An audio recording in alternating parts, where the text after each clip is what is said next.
All right, welcome back to another video. So today I'm doing another upgrade on the new Maverick.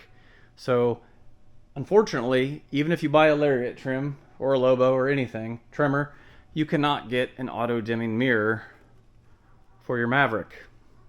Weird. Luckily, it's pretty easy to install one. I'll link in the description. This one that fits perfectly. You can get them with HomeLink and other features. This one literally is just auto dimming. Don't need compass temperature or anything like that because it's all built into the truck. You XL owners, I don't know if that's the case. So obviously need the mirror. The mirror normally comes with a wiring harness and some wire. Mine did not. And then we need what's called these Micro 2 fuse taps. I'll show you that here in a minute, where those work. And I said since mine didn't have the correct wire, I've got some 20 gauge wire for power. I'm also going to be installing a Garmin dash cam at the same time, but that's not really the focus of this video. That's just running a USB cable. Alright, so forgive me, I got a little head here, but basically to take the old mirror off, use a Torx T20. There's a little screw, just unscrew that and it comes right up off the windshield. Then we need to remove this plastic trim. You want to use something like this plastic trim tool and just get under, so you can see here, here, here, and here. They are clipped in place. As you can see, that one's a little weird because it's got this retaining piece of plastic. You can see that. So it just hangs here once you get it off. So you want to be careful, just we don't want to damage anything or break this. It's not the toughest plastic in the world. And then what I'm going to end up doing is just taking a little notch out of the plastic here carefully for the wire to pass through right here where it comes into the mirror. Okay, so we're going to go ahead and set the mirror in place. And we're going to backfeed our wiring up through here. Again, I'm going to be doing the dash camera. I'll be running that on the driver's side just because of where it's at.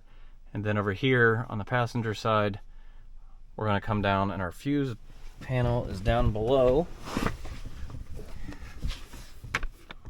So it's just held on.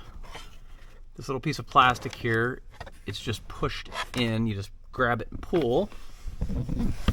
As you can see, this is our body control module. And on my 25 Maverick, you'll want to verify this with your owner's manual, there's a 10 amp fuse right here that comes on and off with ignition.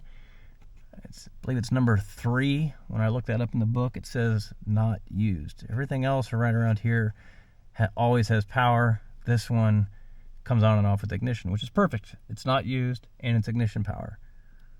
So what I'm going to do is I'm going to pull that out, and that's where we're going to use our add a tap fuse. And what that looks like is this. So this basically replaces the fuse. And then on that line there, I've got a little 2 amp fuse, and that's what's going to power the mirror. And then the fuse you pull out, you stick back in here, so it allows it to keep fusing the circuit, but also add this little low draw fuse here. You could also use this for a dash camera if it was 12 volts and you needed a source. In my case, like I said, I'm using the OBD2 port for that with a timer function, but this would work also. So I will get that 10 amp little fuse pulled out, stick it in here, and we'll just jam this in place, and it'll be off until the power's off. And then we can make our connection for this, obviously power, and it already has this crimp connector on there and ground. You can either find a ground wire. I'm probably just going to screw in to a piece of metal or just put a ring terminal, take one of these existing screws out and ground right to this metal chassis, which is grounded right here. Alright, so I've got my dash camera on it. I went ahead and plugged in the harness, a little bit of heat shrink just for the little bit of wiring that's going to be exposed. And we're just going to make sure that screws turn all the way out and slide the mirror onto its mount. This might be T15 actually, not a T20. Go ahead and tighten it down.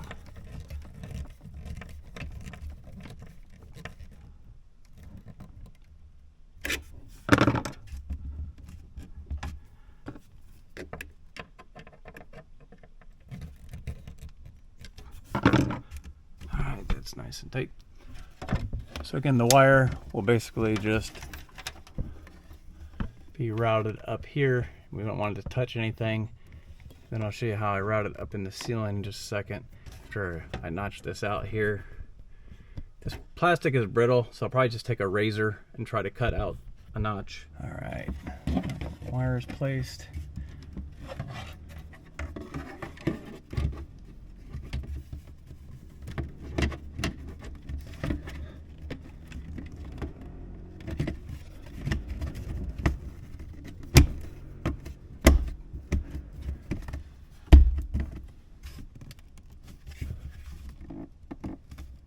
Alright, so to get this, we're just going to reach up here and kind of tuck it under the headliner. And it helps to use our trim tool.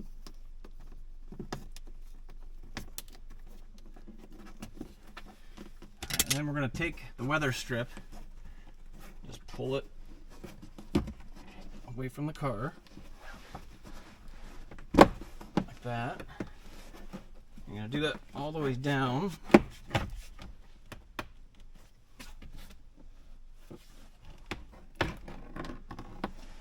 It separates right there.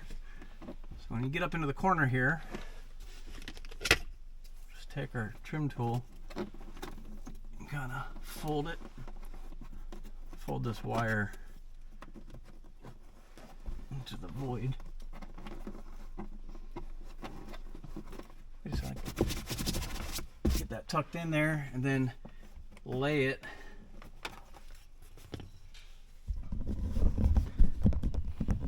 I'm just kind of laying it in here.